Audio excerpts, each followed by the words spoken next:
काली हवेली का रहस्य का दूसरा भाग, काली हवेली का श्राप। सुबह जब वो लोग शहर लौटे तो अखबार की सुर्खी थी, काली हवेली अब रहस्यमय नहीं रही, रातों रात चमक उठी दीवारें। लोगों ने कहा, कई सालों बाद कोई वहां गया और जिंदा लौटा।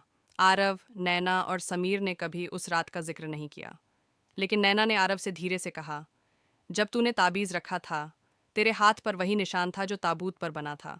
क्या तुझे महसूस हुआ था? आरव ने हाथ देखा, वहां सच में एक हल्का लाल निशान था।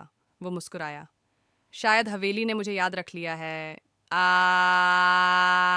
उस दिन के बाद आरव अक्सर खामोश रहने लगा।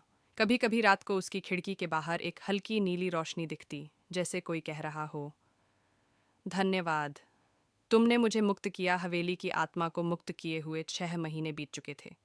शांतनगर अब शांत नहीं रहा था। गांव वालों का कहना था कि हवेली के आसपास नीली धुंध फिर से दिखने लगी है। लोग कहते, जिसने हवेली का ताबीज छुआ था, उसके पीछे अब लावण्या का श्राप है। आरव अब शहर लौट आया था। वो कॉलेज की पढ़ाई खत्म कर रहा था, पर रातों को उसे सपने आते, लावण्या की वही आवाज़। आरव, तुमने मुझे मुक्त नहीं किया, तुमने मेरा श्राप अपने साथ बांध लिया। या एक रात आरव के हाथ का वो लाल निशान अचानक जलने लगा। उसने दर्पण में देखा, निशान अब हल्का नहीं बल्कि काले रंग का चिन्ह बन चुका था। उसे महसूस हुआ जैसे किसी ने उसका हाथ पकड़ लिया हो। सुबह जब वह कॉलेज पहुंचा, नैना ने उसकी हालत देखी। आरव, तू ठीक है?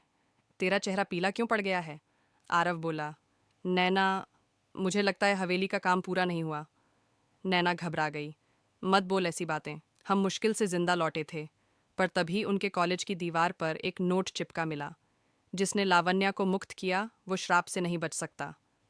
नीचे लिखा था, काली हवेली तुम्हें बुला रही है। रात को आरव ने खिड़की से बाहर देखा। हवेली की दिशा में नीली रोशनी उठ रही थी। उसे ऐसा लगा जैसे कोई नाम पुकार रहा हो। आरव, वो बिस्तर से उठा, पर दरवाज़ा अपने आप खुल गया। बाहर ठंडी हवा का झोंका आया और वो बेहोश हो गया। सुबह जब नैना और समीर उसे ढूंढने गए तो उसके कमरे में बस एक पुरानी डायरी पड़ी थी, वही डायरी जो उन्होंने हवेली में देखी थी। अंदर लिखा था, मैं हवेली में हूँ, वहाँ कुछ अधूरा है। अगर मैं लौट कर न आऊँ तो समझना, हवेली ने मुझे अपना लिया। नैना और समीर ने बिना सोचे फिर से हवेली की ओर कदम बढ़ाए। रात का समय था, जंगल में वही ठंडी हवा, वही सन्नाटा। जैसे ही वो हवेली पहुंचे, दरवाज़ा खुद खुल गया।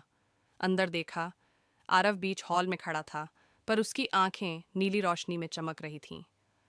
आरव, नैना ने पुकारा, पर उसकी आवाज़ सुनकर आरव धीमे से बोला, अब मैं आरव नहीं, मैं वही हूँ जो हवेली ने मांगा था। उसके पीछे दीवार पर लावण्या की पेंटिंग फिर से जीवित हो उठी। चित्र की आंखों से आंसू बह रहे थे। लावण्या की आवाज़ गूंजी, जिसने मुझे मुक्त किया, उसे मेरा दर्द भी झेलना होगा। हवेली की आत्मा अधूरी है, क्योंकि जिसने मुझसे वादा किया था, उसने धोखा दिया था। समीर चिल्लाया, लावण्या, हमने कुछ नहीं किया। आवाज़ आई, तुम नहीं, पर उसके भीतर वही आत्मा है जिसने मुझे धोखा दिया। राजवीर सिंह। नैना हतप्रभ रह गई। क्या? आरव में उस रईस की आत्मा है? लावण्या बोली, हाँ, हवेली ने उसकी आत्मा को आरव के भीतर बंद कर दिया है, ताकि मेरा बदला पूरा हो सके।